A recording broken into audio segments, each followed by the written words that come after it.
Just one energy drink can trigger potentially life-threatening changes in blood pressure and the heart, warns new research.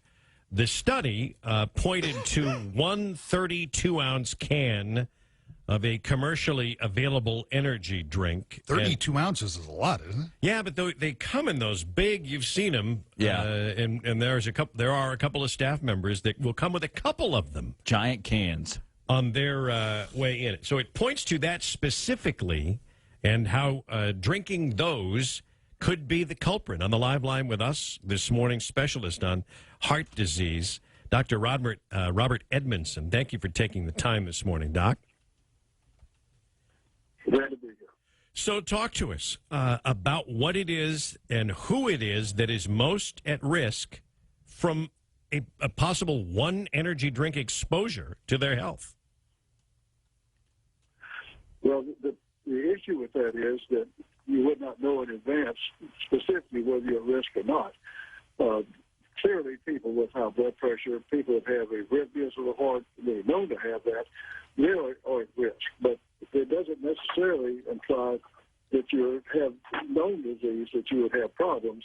It does have effects on our EKG, prolongs what's called the QT interval of the EKG, which promotes arrhythmias, and one doesn't know that his propensity to have that sort of problem. So it's clearly people at risk have disease to begin with and hypertension, but it's not something that you know in advance necessarily.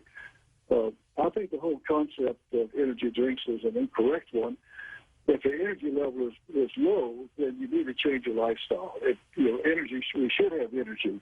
Our bodies are intended to have energy if they're treated properly.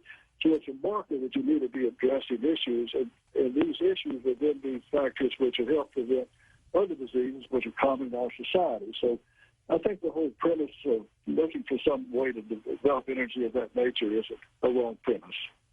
So these big drinks, and I'm not familiar with them because I haven't tried them, but these big energy drinks, and they come, you were just saying, Stephen, like 32 ounce, that's what this study was. That's like half a six-pack. I mean, from a volume standpoint. Sure. I mean, that's a lot of intake, it seems to me. Yeah, that's a lot of drink to have at one time, and I don't have that many acquaintances that drink those big quantities of the energy drinks.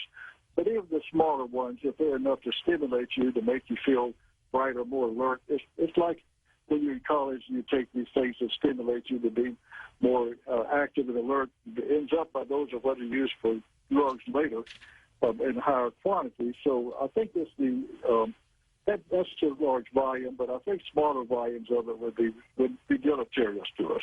That's what I was going to ask you next, because I'm thinking of our audience. I know, and I've done it on occasion, where if I have to drive, like the 5-hour energies, which are the smaller, obviously, just to consume them, or, I know it's very popular, too. Kids that are pulling all-nighters maybe for exams, whatever the case may be, they pop one of those, too. But you're saying that is better than, obviously, these giant drinks? Well, I'm not sure that I understood the question. I don't think any of them are good for us. I think that we ought to avoid all of them, honestly. I think that the thing that you're taking externally to stimulate yourself is taxing your body in an adverse way. And again, if you're driving that distance, you should be rested before you do it and prepare for the drive. I just think it's bad for our bodies in general to be stimulated in ways which are not physiologic, not the normal ways for our bodies to function.